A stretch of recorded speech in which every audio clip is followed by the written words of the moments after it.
अब हम समझते हैं कि 12th के बाद यूपीएससी करने का सही टाइम है या नहीं है। राइट, जनरली आपके आसपास होंगे बोले पहले ग्रेजुएशन कर लो फिर आगे जो है वो सोचना। एक्चुअली में क्या होता है, जब 12th बच्चा कर लेता है तो ये मैं नहीं, बासवान कमेटी भी कहती है, जिन्होंने यूपीएससी में रिकमेंडेशन किया था कि यूपीएससी का एग्जाम 12th के बाद होना चाहिए, उनकी अगर रिपोर्ट को आप ध्यान से पढ़ेंगे तो क्या होता है, हमारी शिक्षा व्यवस्था में जो स्टूडेंट 12th से निकलता है वो बड़ा फ्रेश माइंड होता है और बिना प्रेशर के पढ़ाई करता है। शुरुआती दौर में जब यूपीएससी में जब हम ये सिविल सर्विसेज हुआ करता था, सीएससी, तो उस समय जब हमारे लिए इंडियन सिविल सर्विसेज आईसीएस हुआ करता था अंग्रेजों के समय में, तो उस समय भी जो एग्जाम का मॉड्यूल था वो बहुत यही था कि 18 साल से कम उम्र के बच्चे या जो है 12th पास बच्चे ही जो इसका एग्जाम दे सकते थे। और वहां पर प्रशिक्षण वो बहुत लंबा करते थे। आगे चलकर जो लबासना में जिसका ट्रेनिंग होती है उस पर यह प्रपोजल आया कि लंबे समय तक इनको स्पेशलाइज ट्रेनिंग दी जाए, ताकि कल को भारत की जो चुनौतियां हैं, जो प्रॉब्लम्स हैं, उनको जो है ये बहुत अच्छी तरीके से समझ सकें। कुल मिलाकर प्रत्यक्ष रूप से तो गवर्नमेंट ये नहीं कर पाई, लेकिन अप्रत्यक्ष रूप से देखा जा रहा है पिछले कुछ समय से जो रिजल्ट आ रहा है उसमें बहुत ही जो फर्स्ट अटेम्प्टर हैं, जो पहली बार एग्जाम दे रहे हैं, कम उम्र के बच्चे, वो बहुत आसानी से सेलेक्ट हो रहे हैं। और ऐसी वीडियो आप लोगों ने भी कई बार देखी होगी। उसके पीछे जो सबसे बड़ा कारण है वो है अब शिक्षा को लेकर जागरूकता। पिछले कुछ समय से जो प्राइवेट सेक्टर है उसमें आप देख रहे हैं कि काफी कुछ सेगमेंट उछाल नीचे ऊपर आ रहा है प्राइवेट सेक्टर में भी। और समाज में परिवर्तन, यानी कि जो प्रतिष्ठा और सम्मान की बात अगर हम करें तो आज भी अगर मिडिल क्लास की बात करें, जो इसकी तैयारी करता है, जो मध्य वर्ग है या निम्न मध्य वर्ग या उच्च मध्य वर्ग, उसके लिए सबसे प्रेस्टीज वाला यूपीएससी जो है वो आईएएस आईपीएस सबसे प्रेस्टीज वाला जो है वो सेगमेंट माना जाता है। प्रेस्टीज यानी कि वहां पर जो है सम्मान है, सम्मान के साथ साथ जो आपको सेगमेंट मिल रहा है वो परिवर्तन की क्षमता मिल रही है। यानी आपके पास पावर आती है और पावर के माध्यम से आप जो करना चाहते हैं, जो वैसे अगर आप जाएं तो शायद आपकी कोई ना सुने, लेकिन यहां उनको सुनने के लिए मजबूर होना पड़ेगा और आप ये परिवर्तन करते हैं। और बहुत से ऑफिसर्स हैं जो बहुत अच्छा काम कर रहे हैं, हालांकि सभी तो नहीं, लेकिन बहुत से ऐसे अवेयर हैं जो बहुत ही अच्छा काम कर रहे हैं और जहां पर हैं वहां वो राष्ट्र को एक डायरेक्शन दे रहे हैं। इसमें एक अजीत डोभाल साहब का नाम है, आईपीएस रह चुके हैं और आज वो भारत की जो सुरक्षा नीतियां हैं उनके बारे में वो बात करते हैं। सर्जिकल स्ट्राइक का उनको ब्रेन कहा जाता है। ऐसे ही अमिताभ कांत साहब, जो आज तमाम स्टार्टअप के पीछे जो दिमाग है, जो इनक्रेडिबल इंडिया का दिमाग है, ये भी आईएएस रह चुके हैं और इन्होंने भी केरल कैडर के, और इन्होंने भी इनक्रेडिबल इंडिया अतुल्य भारत प्रोग्राम लॉन्च किया। तो इस तरह से बहुत से ऑफिसर ऐसे हैं जिन्होंने अपनी लगन और मेहनत से समाज में बहुत अच्छे परिवर्तन किए हैं। तो अगर आपके अंदर पहली चीज जो है, अगर आपके अंदर अपनी सोसाइटी को चेंज करने की, अपने समाज में एक पॉजिटिव बदलाव लाने की, चाहे वो बालिकाओं की शिक्षा हो, बाल विवाह पे रोक हो, अभी आपने देखा कि टीना डाबी वो लगातार बहुत अच्छा काम करे, अतहर आमिर आपने देखा उन्होंने भी बहुत ही बेहतरीन उन्होंने काम किया और बालिका विवाह को रोकने के लिए उन्होंने बहुत ज्यादा जो है मेहनत की वहां पे। सवाल ये नहीं है, सवाल है कि भारत का समाज बहुत बड़ा है, लेकिन आप जहां पर भी हो वहां बदलाव के लिए बहुत अच्छा काम कर सकते हैं। तो अगर आज की डेट में अगर आपके अंदर पहला क्वेश्चन कि क्या मेरे अंदर समाज में एक चेंज को लेकर मेरे अंदर कुछ क्यूरोसिटी है या नहीं है, समाज में बदलाव को लेकर मेरे अंदर कोई आग है या नहीं है, मैं समाज के किसी हिस्से में बदलाव देखता हूं या नहीं देखता हूं, अगर आप इस थिंकिंग के साथ हैं तो आपका स्वागत है इसमें। स्वागत इसलिए कह रहा हूं क्योंकि ये जो बदलाव, ये जो चेंज की मैं बात कर रहा हूं, बड़े ध्यान से समझिएगा दोस्तों। कई बार आप कहेंगे अरे सर इसकी क्या जरूरत है, एग्जाम क्रैक कर लेंगे, आईएएस बन जाएंगे और हम आगे काम कर लेंगे। तो तुम्हें यह पता होगा ना कि 85% जो ऑफिसर्स हैं, रिपोर्ट कहती है स्वास्थ्य की, 85% जो ऑफिसर्स हैं वो हाई ब्लड प्रेशर और टेंशन, तनाव, हाइपर टेंशन का शिकार है। बहुत ज्यादा ये नंबर होता है, बहुत ज्यादा जो है उनकी एक रिपोर्ट का एक आंकड़ा मैंने पढ़ा, बहुत बड़ी संख्या में वो जो है वो तनाव का शिकार हो रहे हैं। तो सवाल ये नहीं कि अंदर जाने के बाद आपको जो है अंगूरों के बाग में बिठा दिया जाएगा, वहां बहुत ज्यादा संघर्ष है। अगर आपके अंदर बदलाव की इच्छा शक्ति है, ठीक है, बदलाव की इच्छा शक्ति है, तो अगर ये बदलाव की इच्छा शक्ति आपको प्रेरणा देती है, इंस्पिरेशन देती है, जब आप इस एग्जाम में उतरेंगे आप कहेंगे सर ये सब बातें क्यों कर रहे हैं, सिलेबस पढ़ाइए, एग्जाम के क्वेश्चन कर लेंगे, हम क्रैक कर लेंगे। तो मेरा एक क्वेश्चन है कि जो 100 में से 99% बच्चे फेल क्यों हो जाते हैं फिर एग्जाम को क्रैक करने में, और 1% क्यों पहुंचता है या 2% क्यों पहुंचता है? उसका कारण यही है, ये जो 2% होते हैं उनमें और बाकी लोगों की किताबों में अंतर नहीं होता, टीचर में अंतर नहीं होता। अंतर होता है जब किताबें प्रेशर देती हैं, जब आप अकेले होते हो, जब एक लड़ाई आपको व्यक्तिगत लड़नी होती है, तो आपके अंदर अगर बदलाव करने की जो इच्छा शक्ति अपने समाज में, मान लीजिए आप गरीब परिवार से आते हैं, या आप अगर कोई ऐसी लड़की हैं जिसको पढ़ने से रोका गया, जिसको जो है वो बहुत ताने दिए गए, तो आपके अंदर एक बर्निंग डिजायर होनी चाहिए, एक आग होनी चाहिए, वो आग किसी भी रूप में हो, ठीक है, आप उसको चैनलाइज, उस आग को करना है, उस बर्निंग डिजायर को चैनलाइज करना है। अगर आप उसको चैनलाइज कर ले जाते हैं तो एक समय ऐसा आएगा जब ये परीक्षा आपको आगे बढ़ने से रोकती है, ये परीक्षा में बहुत तनाव आता है, लोग जो है वो बहुत अजीब अजीब तरह की बातें करते हैं, किताबें बोझ लगने लगती है। जो भी लोग तैयारी करते होंगे या कर रहे होंगे, एक समय, वो मेरे बात से अगर एग्री हो तो मुझे बताइएगा, एक समय ऐसा आता मन करता है इन किताबों को फूंक दें। ऐसी भी एक बार अकड़ाहट होती, रोज रोज वही पढ़ना, एक बंद बंद कोठरी में बने रहना और दुनिया बाहर क्या करे इससे कोई मतलब नहीं है। एक समय ऐसा भी आता है, उस दौरान जब आप अकेले होते हैं, जब आपका कोई भी मित्र, आपका अध्यापक, आपके पिता, कोई भी आपका साथ नहीं दे सकता, उस समय अगर कोई चीज साथ आपकी देती है तो वो होती है बदलाव करने की ताकत, बदलाव करने की इच्छा। अंदर से अब अपने से प्रश्न पूछते हैं, जब एक बार थक जाते हैं, यार मैं इतना सरदर्द क्यों ले रहा हूं। अभी अभी मैसेज आया कि वो मेरा फलनवा दोस्त था, उसका जो है पैकेज 3 लाख का जो उसका सिलेक्शन हो गया, 4 लाख में उसका सिलेक्शन हो गया, प्राइवेट नौकरी पा गया। तो अब जब ऐसे हतोत्साहित होते हैं और लड़ते हैं जब कि मैं क्यों ये कर रहा हूं, तो अंदर से एक आवाज आती है, क्योंकि तुझे बदलाव करना है। तूने ये शपथ उठाई थी कि तुम जहां पर भी अपनी स्थिति में, अपने परिवार की स्थिति में, आपके परिवार ने गरीबी देखी है, आपके पिता का अपमान किया गया था, कुछ भी है, मुझे इस स्थिति में बदलाव लेकर आना है, चाहे मेरी स्थिति हो चाहे मेरे समाज की स्थिति, मुझे इसमें बदलाव लेकर आना है। तब उस समय जब अंधेरे बढ़ते हैं, दबाव बढ़ता है और टूट जाने की हद तक जब आप पहुंच जाते हैं, तो फिर आप कहते हैं यस, ये है मेरी वो पावर, ये है मेरी वो पॉजिटिविटी जिसके लिए मुझे ये बदलाव करना है। और जब आप ये प्रश्न पूछना शुरू कर देते हैं तो आप यहां से निकलकर कहां पहुंच जाते हैं, यहां पहुंच जाते हैं, 1% वालों में पहुंच जाते हैं। और तब आप कहते हैं कि अब मैं इन अंधेरों से कदम बढ़ा लूंगा।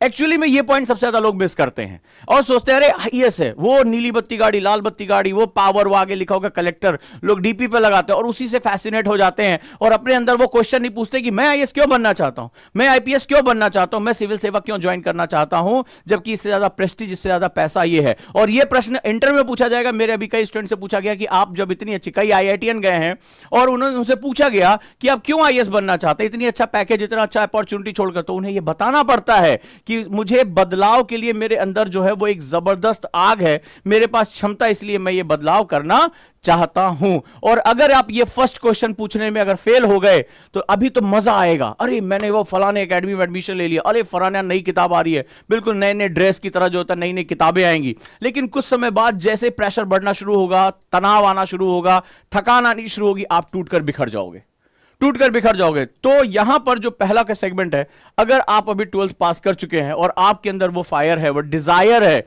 आपके अंदर वो आग है कि मुझे अपनी स्थिति, अपने परिवार की स्थिति, अपने समाज की स्थिति में मुझे चेंज करना है, तो स्वागत है आप सभी का इसमें। यहां पर मैं कोई हरे जो है वो गुलाबी सपने आपको नहीं दिखाने जा रहा हूं कि आ जाओ सब लोग आईएएस बन जाओगे ना, नहीं होगा, क्योंकि इसमें फेलियर रेशियो भी बहुत बड़ा है, ये बात ध्यान रखना। लेकिन मैं उनसे स्वागत करता हूं जिनके अंदर बदलाव की थोड़ी भी आग है, या वो आग जला सकते हैं अपने अंदर, वो समाज को अभी तक जो है वो एक अपना परिवार ही अपना समाज समझते थे, अपने दोस्तों को अपना समाज समझते थे, जो अपनी सोसाइटी को एक ब्रॉडर पर्सपेक्टिव में देखने की क्षमता रखते हैं। उनकी आंखों से गरीबी दिखाई पड़ती है, उनकी आंखों से वो सड़क पर जो है सोते हुए लोग दिखाई पड़ते हैं, उनकी आंखों से वो टपकती हुई छत दिखाई पड़ती है कि बरसात में वो परिवार भीग रहा हो, या वो जो है वो खाली बर्तन जिसपे खाने के लिए उनके पास नहीं है। अगर उनकी आंखों से वो समाज के लोग दिखाई पड़ते हैं तो स्वागत है आप सभी का यूपीएससी में। आपके अंदर वो आग है जहां पर आप बदलाव कर सकते हैं। अब इस आग को क्या करना है, एक धधकती हुई आग में कन्वर्ट करना है, इसको प्रज्वलित करना है। अगर यह आग प्रज्वलित हो जाती है, यानी आपके अंदर की डिजायर अगर पावर में बदल जाती है, तो आप यूपीएससी क्रैक कर जाओगे। आप उन अंधेरों में भी, उन दबाव में भी, जब आप पढ़ाई के समय बहुत प्रेशर आता है, तब आप उस प्रेशर से लड़ जाओगे, क्योंकि आप अंधेरे कमरों में बैठकर खुद से पूछ पाओगे कि मैं यूपीएससी में क्यों जाना चाहता हूं, यह दबाव क्यों झेलना चाहता हूं। मेरे दोस्त कॉलेज में एंजॉय कर रहे हैं, वहां पार्टी चल रही है और मैं यहां बैठ के बंद कमरों में वीकेंड में भी पढ़ रहा हूं, क्यों आखिर पढ़ रहा हूं। जब आप अपने आप से यह प्रश्न पूछोगे क्यों, तो अंदर से आएगा क्योंकि तुमने शपथ ली है परिवर्तन करने की, तुम्हारे अंदर एक आग है परिवर्तन करने की, तुम दूसरों से अलग हो, और यकीन मानो उसके बाद तुम्हारा रास्ता संसार की कोई ताकत नहीं रोक पाएगी। सो अगर आप ये कहना चाहते हो कि सर मैं अभी 12th पास कर चुका हूं, या अभी मैं बिगिनर हूं, मैं तैयारी करना चाहता हूं, तो सबसे आप पहले ये प्रश्न पूछना, क्या तुम्हारे अंदर बदलाव की आग है, या वो बदलाव की आग तुम जला सकते हो? क्या तुम समाज को एक अलग नजरिए से देख सकते हो? क्या इस समाज से लेने की बजाय सरकार मुझे ये क्यों नहीं दे रही है, सरकार मुझे वो क्यों नहीं दे रही, सोसाइटी मेरे लिए ये क्यों नहीं कर रही है, क्या तुम सोसाइटी को वापस करने की हैसियत रखते हो? क्या तुम समाज के लिए कुछ कर सकते हो? अगर कर सकते हो तो आपका बहुत बहुत स्वागत है। ये दुनिया आपकी है, ये दुनिया आपकी है। जो लोग मुझे सुन रहे हैं, जो लोग मुझे समझ रहे हैं, उनका बहुत बहुत स्वागत है। और जो बच्चे पुराने हैं या बहुत लंबे समय से एग्जाम दे रहे हैं, वो जानते होंगे कि जब दबाव पड़ता है, जब ऐसे मन में अकलाहट होती है और मन करता है किताबें उठा के फेंक दें या इनको जला दें, उस समय कौन तुम्हारा साथ देता है? उस समय तुम्हारी अंतर शक्ति, तुम्हारे अंदर की जो इंटरनल पावर है, वो तुम्हारा साथ देती है। अगर ये साथ तुम्हारे साथ है तो दुनिया की कोई भी ताकत तुम्हें रोक नहीं सकती है। मानते हैं आप इस बात को? तो अगर अभी आपके अंदर ये फायर है, पहला क्वेश्चन आज मुझसे पूछिए, अपने आप से पूछिए कि मेरे अंदर चेंज करने की क्षमता है या नहीं है। अगर है तो आपका बहुत बहुत स्वागत है। क्या मैं अपने समाज को अलग नजरिए से देखता हूं या देखती हूं? अगर है तो आपका बहुत स्वागत है। जब आप मॉल्स की तरफ देखते हैं तो उन मॉल्स के पीछे जो झुग्गी झोपड़ियां हैं, उनमें रहने वाले जो छोटे छोटे बच्चे हैं जिनके शरीर पर कपड़े नहीं होते हैं और वो चावल का एक कटोरा या गंदा कटोरा लिए आपने आसपास देखा होगा, क्या उसको देखने की तुम्हारी आंखें हैं? क्या सिर्फ तुम चमक दमक देखते हो, मॉल्स देखते हो, फिल्में का पोस्टर देख रहे हो, अपने दोस्तों के साथ एंजॉय कर रहे हो और उसी के बगल में झुग्गी झोपड़ी में रहने वाले गरीब तुम्हारी नजर में आते हैं कि नहीं आते हैं? अपने आप को पहचान लेना। अगर आते हैं तो स्वागत है आपका, बहुत बहुत स्वागत है आपका। ठीक है, ये दुनिया आपकी है और इस तनाव को, इस दबाव को झेलने के लिए आप तैयार हैं और आप बेहतरीन वो हैं जिस पर दबाव पड़ने पर हीरे के रूप में निखर जाएगा, अदरवाइज शीशे के रूप में बिखर जाएगा। याद है? तो मैं उनकी बात कर रहा हूं जो परिवर्तन करने वाले होते हैं, वो दबाव में निखर जाते हैं, और जो सिर्फ फैंसी वीडियोस देखकर आए हैं वो दबाव में बिखर जाते हैं। तो शीशा नहीं, मुझे हीरो की आवश्यकता है। ये जो सर्विस है वो राष्ट्र के हीरे चाहता है, जो देश को चमका सके, जो देश को जो है वो मुकुट के रूप में, मणि के रूप में संसार को आगे लेकर जा सके। तो आपका बहुत बहुत स्वागत है, बहुत बहुत स्वागत है। अब आप अपने आप से प्रश्न पूछेंगे, आज आप बैठेंगे, चिंतन करेंगे कि वाकई में मेरे अंदर बदलाव की ताकत है कि नहीं है। मैं समाज को उसी नजरिए से देखता हूं जिसमें ओजांग सर ने कहा या नहीं कहा। मैं हमेशा मॉल्स देखता हूं, चमचमाती सड़कें जो है, BMW या बड़ी बड़ी गाड़ियां देखता हूं, या मुझे उनके पीछे इस भारत का शाह चेहरा भी दिखाई पड़ता है। वो मुझे गरीबी भी दिखाई पड़ती है, वो कुपोषित बच्चे भी दिखाई पड़ते हैं जिनके लिए मुझे काम करना है। अगर ये ताकत है तुम्हारा तो इस सर्विस में आने वाला ज्यादा से ज्यादा प्रेशर भी तुम्हें निखारता चला जाएगा। तुम राष्ट्र के लिए धरोहर हो जाओगे और एक दिन हम लोग बैठकर पढ़ेंगे, अरे ये वही लड़का है जो उसने सन 2021 और 2022 में तैयारी शुरू की थी, आज ये भारत का एक बेहतरीन ऑफिसर। हम उसके बारे में पढ़ेंगे, हम चर्चा करेंगे। आने वाले समय में आने वाली पीढ़ियां तुम्हारे बारे में जीके की बुक्स में पढ़ेंगी, अरे इस समय राष्ट्र का मुख्य सुरक्षा सलाहकार कौन है, इस समय राष्ट्र का जो है CEO कौन है, इस समय जो है फलानी जी का जो है वो डायरेक्टर कौन है, वो आपका नाम पढ़ा जाएगा। लोग आपके बारे में पढ़ेंगे और एग्जाम में जाकर आपके बारे में प्रश्न पूछे जाएंगे। और जिस दिन तुम्हारे बारे में एग्जाम में प्रश्न आने लगे, जिस दिन तुम्हारे बारे में एग्जाम में प्रश्न आने लगे, उसी दिन तो तुम व्यक्तित्व हो जाओगे। तो एग्जाम सबसे पहली बात तुम्हें क्या देता है? व्यक्ति से व्यक्तित्व में बदलने का मौका देता है। जिंदगी में हर समय एक मौका आता है जब आप एक पर्सन से पर्सनालिटी में बदल जाते हैं। नीरज चोपड़ा, कितने लोग थे इस गोल्ड मेडल से पहले कोई जानते थे? राइट, कितने लोग थे जो ये जानते थे कि जेवलिन भी एक खेल, हमारे यहां भाला फेंकने का भी खेल होता है? बहुत कम लोग थे। लेकिन आज अगर कोई बोलो तो वो लंबे बालों वाला स्मार्ट सा लड़का, आज उसकी जो है वो तमाम जो है वो एड भी आ रही है, तमाम उसके बारे में पोस्ट शेयर हो रही है। एक क्षण में वो राष्ट्र के लिए पर्सनालिटी हो गया। बड़े बड़े लोग, सूबेदार की रैंक पे था, आज बड़े बड़े जो सेना अध्यक्ष जो है और जो है तमाम तरह के लोग जो है वो उसके साथ बैठ के फोटो खिंचा रहे हैं। वो क्या हो गया? पर्सनालिटी हो गया। सो ये तुम्हें मौका देता है पर्सन से पर्सनालिटी में कन्वर्ट होने का।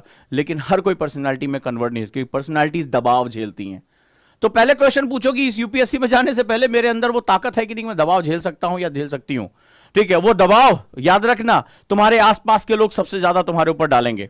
तो अगर हिम्मत है तो स्वागत है, अगर हिम्मत है तो स्वागत है। जो लोग 12th कर चुके हैं वो अपनी कमर को कस लें, लेकिन उनके लिए ग्रेजुएशन का सफर जो है वो बहुत ही अब मुश्किल होने जा रहा है, क्योंकि उनको छुट्टियों में आराम करने का वक्त नहीं मिलेगा। तो जब अपने आप से ऊब कर पूछोगे, यार मेरा दोस्त छुट्टी पर जा रहा है, लोग इंजॉय कर रहे हैं, कॉलेज टाइम इंजॉय के लिए होता है, जीले जिंदगी वाला फंडा होता है, उस समय आप अपने सपनों को बुन रहे होंगे। लेकिन क्यों बुन रहे होंगे, यह बात अपने आप से पूछ लीजिए कि मेरे अंदर बदलाव की ताकत है या नहीं है। क्लियर है? पहला जवाब मिला आपको? सो अगर ये चीज है, स्वागत है आप सभी का। क्या 12th के बाद एक बेस्ट टाइम होता है? बेस्ट टाइम की बात करें कि बोले वो चाचा भैया सब लोग कह रहे थे कि अभी सही समय नहीं आया है। अब जरा सही समय के बारे में जान लें। जब हम अपने कॉलेज की बाउंड्री के अंदर होते हैं ना, तो हम प्रेशर फ्री होते हैं। अब आप फर्स्ट ईयर में, सेकेंड ईयर में, कहां बाबूजी पूछ रहे हैं कि नौकरी करने कब जाओगे? कोई नहीं पूछ रहा है। ठीक है, कोई नहीं पूछ रहा कब शादी होगी। जब तक इस कैंपस के अंदर हो तब तक तुम हैप्पीएस्ट पर्सन हो। ये कैंपस है तुम्हारा, कहते हैं ना वो रंग दे बसंती में जो है कि हम कैंपस के अंदर जिंदगी को हम नचाते हैं और कैंपस के बाहर जिंदगी हमें नचाती है। तो बिल्कुल यहां भी वही फंडा चल रहा है। तो जब कैंपस में हो तो फ्री हो। और एक्चुअली में तुम ये बात याद रखना, जब हम कोई चीज लर्न करते हैं, जब हम कोई चीज लर्न करते हैं, कोई चीज सीखते हैं, तो उसके लिए हमारा फ्री माइंड होना बहुत जरूरी है। जब भी आप प्रेशर में, बहुत एक्सेसिव प्रेशर आप आ जाता है, तो फिर आप सीखते नहीं, फिर आप घबराते हो। पहले लास्ट टाइम बताया था ना, पैरासिम्पैथेटिक नर्व एक्टिव हो जाती है। तो एक्चुअली में जो, अगर आप यूपीएससी में सीख कर बहुत अच्छी रैंक लेकर आना चाहते हो, एक होता है सेलेक्ट होना, एक होता है रैंक लेकर आना, दोनों में बड़ा अंतर होता है। ठीक है, एक होता है सेलेक्ट हो गए, चलो 700वीं रैंक पे सेलेक्ट हो गए, और एक होता है रैंक लेकर आना, जहां लोग तुम्हारी जो है फोटो को अपना आदर्श बना लें। उसके लिए तुम्हें यूपीएससी को लर्न करना पड़ेगा, समझना पड़ेगा, इसकी गहराइयों में जाना पड़ेगा, कुछ एज क्रिएट करनी पड़ेगी जो 13 लाख लोगों से तुम्हें टक्कर दे सके। और उसके लिए बेस्ट टाइम जो होता है मेरे हिसाब से वो अंडर ग्रेजुएशन टाइम होता है, क्योंकि इस समय आपका माइंड फ्री होता है, इस समय आप सीखने की अवस्था में होते हैं। इस समय कोई आपसे क्वेश्चन नहीं पूछ रहा है कि तुम्हारा पहला अटेम्प्ट कब होगा, दूसरा अटेम्प्ट कब होगा, तीसरा अटेम्प्ट कब होगा, पास हुए फेल हुए, nobody is going to ask you. कोई तुम्हें फियर नहीं करना है।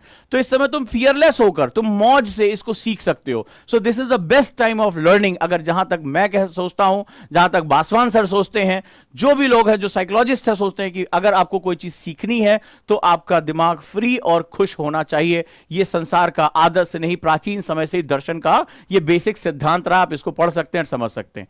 सो after 12th is the best time to start your preparation. और समाज बदल रहा है, लोग आज की डेट में 8th क्लास से आईआईटी की प्रिपरेशन शुरू कर दे रहे हैं, नीट की preparation 8th class 9th class से वो शुरू कर दे रहे हैं। आपके आसपास शहरों में भी ऐसा हो रहा होगा, ये मत समझना कि कोई चीज बदल रही है। So this is a very competitive field. ये तो 700-800 लोगों के लिए, 900 लोगों के लिए सेगमेंट है, और देश का हर दिमाग, जो आईआईटीएन है वो भी एग्जाम दे रहा है, डॉक्टर वो भी एग्जाम दे रहा है, सीए वो भी एग्जाम दे रहा है, जिसके पास अच्छी खासी जॉब है वो भी एग्जाम दे रहा है। तो इसका मतलब है यहां कंपटीशन और ज्यादा है, और यहां पे और ज्यादा टैलेंटेड लोग, हर फील्ड के लोग यहां आ रहे हैं। तो ऐसी कंडीशन में अपने लिए एक जगह बनाना बहुत मुश्किल काम है। तो आपको लंबी प्रक्रिया से गुजरना पड़ेगा।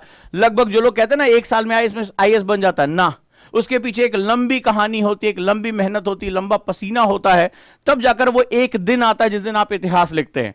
तो आप जो है वो ज्यादा सोशल मीडिया के जो अफवाहें हैं उससे बचने की कोशिश करिए, अपने आप को तराशिए, निखारिए। ये कम से कम 3-4 साल का जो है एक लंबा वक्त आपसे लेगा, जहां पर आप अपनी बेसिक प्रिपरेशन को कर सकते हैं और अपने आप को आगे लेकर जा सकते हैं। रेडी हैं दोस्तों? तो चलिए हम लोग आगे बढ़ते हैं और इसके बारे में और जानकारियां इकट्ठा करते हैं। क्लियर है? यहां तक हम डन हो गए। तो हमें पहली चीज कि हमें ये अपने आप से पूछना है कि मैं समाज को देखता कैसे हूं। ठीक है, मुझे अपने आप से पूछता है, क्या मुझे समाज की गरीबी, उस कुपोषण, वो बच्चों की जो दिक्कतें हैं, वो मुझे दिखाई पड़ती कि नहीं दिखाई पड़ती? अगर नहीं दिखाई पड़ती हैं और आप फैशन में हैं, तो मैं आपसे कहूंगा इस विषय में थोड़ा रुक के सोचिएगा, समय लीजिएगा। अगर आपके अंदर वो आग है, वो अपने परिवार, अपने पिता का वो अपमान अगर आपने कभी देखा हो, या अपने परिवार की गरीबी देखी और उसको बदलना चाहते हैं, तो स्वागत है आपका। ठीक है, आपका बहुत बहुत स्वागत है। आपके पास कारण उपलब्ध है कि आप इस परीक्षा के दबाव को क्यों रहेंगे। दूसरा बेस्ट टाइम जो है, you can start your preparation right now. First year, second year, third year, आप इसमें अपना एड ऑन करते जाइए, ताकि जब प्रेशर लेने का टाइम आएगा तो आप प्रिपेयर हो चुके होंगे और काफी हद तक उस प्रेशर को डील करने के लिए तैयार होंगे। This is the best time to start your preparation right. चलते हैं हम लोग आगे, और आगे चलकर और नई नई चीजों को समझने का हम प्रयास करते हैं। नेक्स्ट अगर हम बात करें, जो हमारा थर्ड स्टेज है,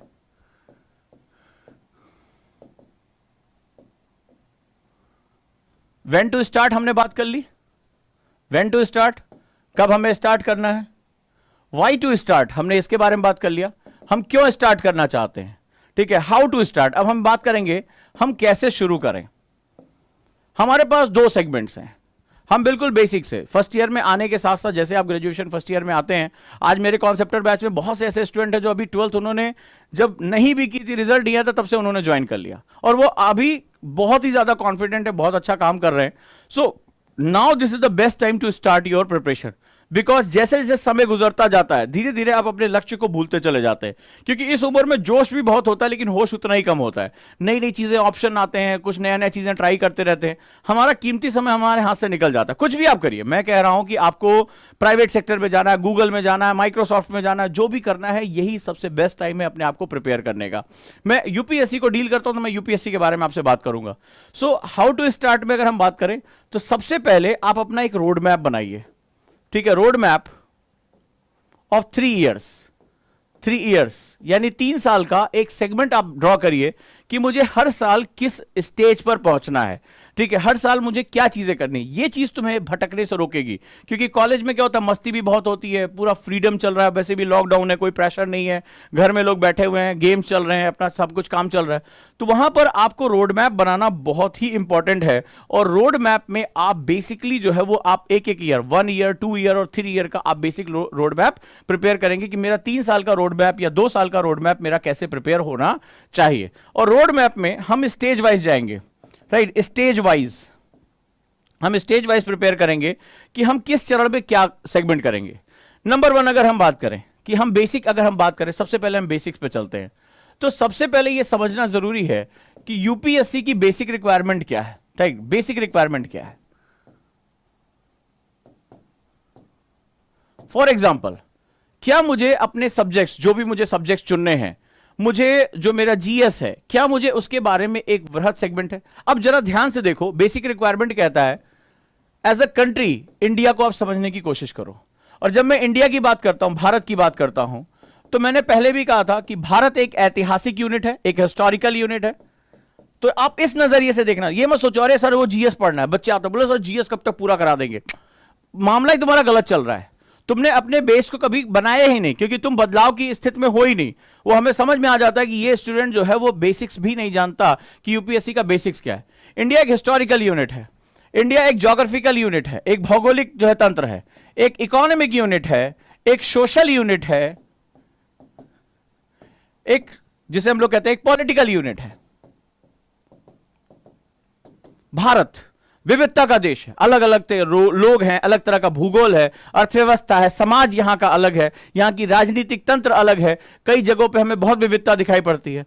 तो जब आप शुरुआत करो तो आपके दिमाग में सिर्फ एक चीज, जितने भी बिगिनर हैं, आज ये बात ध्यान रहे, ये बहुत ही बड़ा मंत्र दे रहा हूं उनको, बहुत बड़ा मंत्र दे रहा हूं, जितने भी हमारे बिगिनर्स हैं वो ये समझे कि इंडिया के बारे में उनकी समझ होनी चाहिए। जब भी आप एक बिगिनर के रूप में आए तो आप ये कहते हैं सर फर्स्ट में एनसीईआरटी पूरा कर लें। मेरा क्वेश्चन होता है क्यों एनसीईआरटी पढ़ना चाहते हो सर? वो पहले में क्या लक्ष्मीकांत पढ़ना चाहिए क्या सर? क्यों पढ़ना चाहते हो? अपने आप से क्वेश्चन पूछो, ये किताबें तुम क्यों पढ़ना चाहते हो? अगर जिस दिन ये क्यों जान जाओगे उस दिन तुम्हारी तैयारी सही तरीके से होगी। देखो पढ़ने को तुम कुछ भी पढ़ो, तुम्हें कोई रोक टोक नहीं है, जो भी तुम्हें इंटरनेट से जानकारी मिल रही है वो सब कुछ पढ़ो, गूगल बाबा से जो पूछ पाओ वो पूछ लो।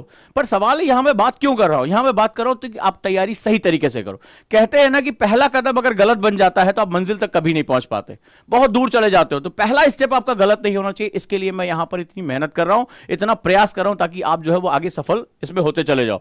तो यहां पर अगर हम बात करेंगे फंडामेंटल्स पे अगर हम जाते हैं तो सबसे पहला होता है कि जब बेसिक रिक्वायरमेंट है कि इंडिया को मैं कैसे देखता हूं। अब इसके लिए मुझे एनसीईआरटी पढ़नी पड़े, मेरा नेचर है, I can go for this. नहीं, मुझे अपने टीचर के साथ धीरे धीरे इसकी कोर डिटेल्स में जाना है। क्यों मुझे मेरे स्टूडेंट मुझसे कहते हैं कि सर पहले आप पढ़ाते हो, पहले जो है आप पढ़ा लेते हो फिर अखबार में छपता है, उल्टा चलता है हमारे यहां। उसका रीजन यह है कि हिंदुस्तान को समझने का जो नजरिया है वो आपका बहुत ब्रॉडर होना चाहिए, बहुत ही बेस बता रहा हूं। जिस दिन तुम इसके साथ, इस कॉन्सेप्ट के साथ स्टिक हो गए ना बेटा, उस दिन यूपीएससी तुम्हें लगेगा ये दुनिया का सबसे खूबसूरत इम्तिहान है। अब कहते हैं ना, लोग कहते हैं यूपीएससी बहुत टफ है, सबका नहीं होता, इस तरह से मुंह बना बना के बोलते हैं। जिस दिन तुम इस कॉन्सेप्ट के साथ स्टिक हो गए, जिस दिन तुमने अपना दिल इसके साथ लगा लिया, जिस दिन तुम मोहब्बत हो गए हिंदुस्तान के साथ और तुम्हें हिंदुस्तान को अलग अलग पर्सपेक्टिव से देखने का एक नजरिया डेवलप हो गया, उस दिन कहोगे सर मतलब ये इससे ज्यादा खूबसूरत इम्तिहान नहीं है दुनिया का, मुझे इस एग्जाम में उतरना ही उतरना है। क्योंकि मैं अपने हिंदुस्तान को, अपने भारत को अलग अलग नजरिए से, अलग अलग तरीके से उसके चैलेंजेस को समझ सकता हूं, उसकी विविधता को समझ सकता हूं, उसकी पोटेंशियल को समझ सकता हूं और मैं खुद इस बदलाव का भागीदार बन सकता हूं। क्योंकि जब तक तुम समझोगे नहीं तब तक तुम भागीदारी करोगे नहीं, पार्टिसिपेशन नहीं होगा जब तक तुम्हारी अंडरस्टैंडिंग नहीं होगी, राइट। कम से कम हमें अपने देश के बारे में, अपनी चीजों के बारे में जानकारी होनी चाहिए। तो सभी स्टूडेंट से मेरा बहुत निवेदन है, बहुत रिक्वेस्ट है कि जो भी तैयारी में उतरना चाहते हैं वो सिलेबस, सर प्री का सिलेबस कब पढ़ाएंगे, सर मेंस का सिलेबस कब होगा, सर फलाने कब होगा, उससे पहले अगर आप ये पर्सपेक्टिव सोचो कि कम से कम, मैं बिगिनर स्टूडेंट से बात कर रहा हूं जो 12 पास कर रहे हैं या पास करेंगे या जो कर चुके हैं, वो सबसे पहले इस नजरिए के साथ यूपीएससी को देखें कि ऑल इंडिया लेवल का एग्जाम है, भारत दर्शन कराया जाता है। जब आप लबासना जाओगे तो सबसे खूबसूरत जो पार्ट होता है वो भारत दर्शन होता है। क्यों भारत दर्शन कराया जाता है? जब आप ट्रेनी से पूछो, बोले अरे यार इतने दिन तक बाहर रहना पड़ेगा, लेकिन जब वो जाते हैं, वो प्रशासनिक कार्यों को देखते हैं, वो गांव तक पहुंचते हैं, तब उनको लगता है कि ये मेरा हिंदुस्तान है। और उस ट्रेनिंग का जो सबसे खूबसूरत पार्ट होता है वो भारत दर्शन ही होता है। किसी भी आपके कोई सीनियर हो, कोई भी हो, उनसे पूछिएगा कि आपकी ट्रेनिंग का सबसे खूबसूरत पार्ट रहा, तो उन्होंने कहा भारत दर्शन। बहुत भागम भाग में होता है, बस खाली यात्रा यात्रा चलती है। लेकिन जैसे जैसे वो भारत की गहराई में पहुंचते हैं, उसके चैलेंजेस को जानते हैं, वैसे वैसे वो एकदम संवेदनशील होते चले जाते हैं। वो समझते हैं कि ये मेरा भारत है, इनके लिए मुझे काम करना है। और उस ट्रेनिंग में भारत दर्शन इसीलिए कराया जाता है, बहुत महत्वपूर्ण तरीके से। और आप अगर पहले से ही प्रिपेयर रहोगे कि मैं अपने हिंदुस्तान को किस नजरिए से देखता हूं, मेरा हिंदुस्तान एक ऐतिहासिक यूनिट है, तो चलो मैं इसके इतिहास का अध्ययन करता हूं। लेकिन इतिहास के अध्ययन से मुझे वर्तमान को देखना है। याद रखिएगा, इतिहास का अध्ययन क्यों कराया जा रहा है? ताकि मैं आज वर्तमान में होने वाली समस्याओं का समाधान लेकर आ सकूं। जब इस नजरिए, ये एटीट्यूड आप चेंज करोगे पढ़ने का, उसी दिन सब कुछ चेंज हो जाएगा आपका, उसी दिन सब कुछ चेंज हो जाएगा। और इस नजरिए से आपको पढ़ाई करनी है। भारत, अरे सर भारत की नदियां कब पढ़ाएंगे, सर भारत के पहाड़ कब पढ़ाएंगे? भारत को एक ज्योग्राफिकल यूनिट के रूप में देखना शुरू करो, और वहां पर अब यहां तय करो कि मुझे एनसीईआरटीज के साथ जाना है, मुझे किसी टीचर के साथ जाना है, मुझे अपने बेसिक फंडामेंटल को पूरा करना है, मुझे समाज की विविधता, इसके चैलेंजेस को समझने के लिए बहुत गहराई में उतरना पड़ेगा। तो यहां पर आपको अपने साथ को तैयार करने में बहुत मदद मिल जाएगी। तो अब इसके साथ साथ जो है सेगमेंट्स, आप जब आप चलते हो तो इस तरीके से आपकी तैयारी की शुरुआत हो जाती है। अब अपने क्षमता के हिसाब से कि मुझे एनसीईआरटी को समझना है, एनसीईआरटी के साथ जा सकते हो। मुझे कॉन्सेप्टर बैच में जाना है, आप कॉन्सेप्टर बैच में जा सकते हो। मुझे मेरा कोई प्रोफेसर बहुत अच्छा है जो मुझे मदद कर सकता है, आप उनके साथ जा सकते हो। लेकिन मदद लेनी क्या है, मदद लेनी क्या है? जब क्लास में आते हैं तो मुझे अपने टीचर से बात क्या करनी है, इसका माइंडसेट आप प्रिपेयर कर लेते हो तो इससे अच्छी, इससे खूबसूरत कोई भी बात नहीं हो सकती है। राइट है दोस्तों? तो मैं उम्मीद करता हूं कि यहां पर आपको बेसिक फंडामेंटल, यानी अगर मैं तीसरा प्रश्न how to start your preparation करना चाहते हो तो यह सबसे बेहतरीन है। अब चौथा जो सबसे इंपॉर्टेंट चरण होता है आपके और यूपीएससी के बीच में, मैं बार बार कहता हूं, और वो है सिलेबस को समझना। एक होता है सिलेबस को पढ़ना, दो वर्ड है, बहुत कंफ्यूजन है यहां पर। सिलेबस यानी पाठ्यक्रम। मैंने आपको बताया आपके और यूपीएससी के बीच में जो कम्युनिकेशन करने का तरीका है वो भाषा कौन सी है? सिलेबस है। तो एक होता है यूपीएससी सिलेबस को पढ़ना, पीडीएफ निकाला सर वो सिलेबस आप दे दीजिए। एक होता है पढ़ना और एक होता है समझना। इन दोनों के बीच में बहुत बड़ा, इसी के बीच में सक्सेस ढूंढती है। स्टूडेंट को लगता है कि मैंने यूपीएससी का सिलेबस पढ़ लिया, मेरे लिए बहुत है, राइट? रीड आउट, मैंने रीड आउट कर लिया पेपर 1 में, सर ये this is the development process in the, चलो ये फलाने में है, सेकंड में है, ज्योग्राफी यहां पर है। नहीं, एक होता है समझना। और समझने के लिए मुझे क्या करना पड़ेगा? समझने के लिए, किसी भी चीज को समझने के लिए उसको छोटे छोटे हिस्सों में इसको एनालाइज करना पड़ता है। एनालिसिस, एनालिसिस यानी उसका विश्लेषण करना। एनालिसिस का मतलब होता है to break into small pieces, इसको स्मॉल पीसेस में तोड़ देना, छोटे छोटे टुकड़ों में तोड़ देना। जब आप इन छोटे छोटे टुकड़ों में तोड़ोगे तब तुम्हें आश्चर्य होगा, अरे बाप रे, यूपीएससी तो बहुत कुछ हमसे कह रहा है। यूपीएससी हर बात के पीछे एक बात को जो है लगा रहा है, घुमा रहा है। इसका मतलब है कि इसके पीछे एक बहुत बड़ी गहराई इन्वॉल्व है। तो यहां पर क्या होता है, आप में से कई स्टूडेंट इसको पढ़ने में बिलीव करते हैं, सिलेबस को पढ़ लेना, सिलेबस को समझना शुरू करो। तो मैंने आपको पहला स्टेप बताया, आज बैठो और डायरी लेकर बैठो और खुद से सोचो क्या मेरे अंदर बदलाव की कोई आग है। आज तुम्हें मेरी बात हो सकता है फालतू लगे, आज आप में से कई लोग समझा रहे यार सीधे सीधे बताओ ना क्या पढ़ाओगे क्या नहीं, ऐसे लोग बोल देते हैं। लेकिन आप मेरे सामने वही लड़का जब खड़ा होता है, एक बात है, वह शुरुआती दौर में जब मैंने छोटा सा शुरू किया था तो कई बच्चे आते थे, अरे ये छोटा मोटा कोचिंग है, ये है वो, बड़ा बड़ा हम यहां पढ़ते हैं, हम ऐसे लिखते हैं। ठीक है, एक दिन क्या हुआ, 2-3 साल गुजर गए, मेरे पास और ऑफिसर्स बन गए और क्लासरूम बन गए। मैंने इससे पूछा, अरे तुम यहीं हो? तो बोला हाँ सर, इस बार प्री दे रहे हैं। मैंने कहा, अभी प्री ही दे रहे हो तुम? जब मैं वहां छोटे से कमरे से निकलकर आज मेरे पास ब्रांचेस हो गई हैं और तुम अभी प्री ही दे रहे हो। तो जो बहुत ज्यादा निगेटिव बात करता है ना, ऊपर वाला उसको उतना ही ज्यादा जो है लपेटता भी है। सो टू बी वेरी सिंपल, आप वहां सिंपल रहो, अपने पर्पस को जानो और ये जो बदलाव की ताकत है इसको बहुत गहराई से महसूस करो कि मुझे, और ये जब आप अकेले पढ़ोगे, जब थकोगे, जब तुम्हें मेरी ये बात आएगी, जब प्रेशर आएगा, मैं क्या करूं, मैं कॉलेज का देखूं, मैं यूपीएससी देखूं, मैं कैसे इतना प्रेशर डील करूं, तो ये प्रश्न जब आप अपने पूछोगे तुम्हारे अंदर हिम्मत बन जाएगी, यस मुझे इसके लिए काम करना है। ये बहुत बड़ा मंत्र दिया है। दूसरा मैंने आपको बताया कि बेस्ट टाइम है अभी से आप प्रिपरेशन शुरू करिए। अपने कॉलेज टाइम को आप इंजॉयमेंट टाइम ले जाने के साथ साथ लर्निंग टाइम में कन्वर्ट करिए। इंजॉय भी करिए और लर्न भी करिए, आप सीखने की कोशिश करिए। और सीखना क्या है, और वहां मैंने आपको बता दिया कि अपने हिंदुस्तान को जानने की कोशिश करो। हिंदुस्तान को अलग अलग पर्सपेक्टिव से, भूगोल के पर्सपेक्टिव से, इतिहास के पर्सपेक्टिव से देखने का प्रयास शुरू करो कि मेरा हिंदुस्तान, मेरा भारत कैसा है और इसके क्या क्या आयाम है, और पिछली सीखी गई चीजों को आज के समाज में मैं कैसे इस्तेमाल कर सकता हूं, आज के परिदृश्य में कैसे इस्तेमाल कर सकता हूं। और अगला जो सेगमेंट है वो है, अगर यूपीएससी की तैयारी में जाना है तो आपको सिलेबस को पढ़ना नहीं है। बहुत बच्चे कहते हैं सर वो पीडीएफ दे दीजिए पढ़ लेंगे। पढ़ के भी तुम्हें कुछ नहीं समझ में आना क्या होना है। जब आप सिलेबस को समझने में उतरोगे, 16 क्लासेस मुझे लग गई, 16 क्लासेस, ये एक सिलेबस को समझाने में मुझे 16 क्लासेस लगी हैं, तब तुम कहोगे वाह इसके अंदर इतना कुछ है, इतना वो मुझसे कम्युनिकेशन करने की कोशिश कर रहा है। और उसके बाद तुम्हें लगेगा वाकई में यूपीएससी एक बहुत खूबसूरत सफर है। तो सिलेबस एनालिसिस करिएगा। एनालिसिस का मतलब होता है उसको छोटे छोटे टुकड़ों में तोड़ देना। जब मैं हिस्ट्री बोलता हूं तो हिस्ट्री के अंदर क्या आयाम है ये हमें समझना पड़ेगा, क्यों पढ़ना है ये हमें समझना पड़ेगा, और फिर जाकर जो है वो आप अपनी बेसिक प्रिपरेशन को कर पाओगे। क्लियर है? नेक्स्ट वन, तो ये हमारा बेसिक रहा। अब मैं एक क्लास और लूंगा और आपको मैं कई स्टेप सिखाऊंगा, राइट, 6 स्टेप सिखाऊंगा कि एक मकसद कैसे बनाते हैं। जब मुझे 3 साल का अपना टाइम टेबल बनाना है तो मैं आपको 6 स्टेप सिखाऊंगा कि इन 6 स्टेप में आप अपने आप से कौन से ऐसे प्रश्न पूछते हो, किस तरह से अपना एक डायरी मेंटेन करते हो जिसमें आप कभी भी भटको नहीं, भटकाव आपके अंदर नहीं है। तो वो मैं आपको अगली क्लास में इसके बारे में बताऊंगा कि और कौन कौन सी चीजें जिसके साथ हम मिलकर ये काम कर सकते हैं।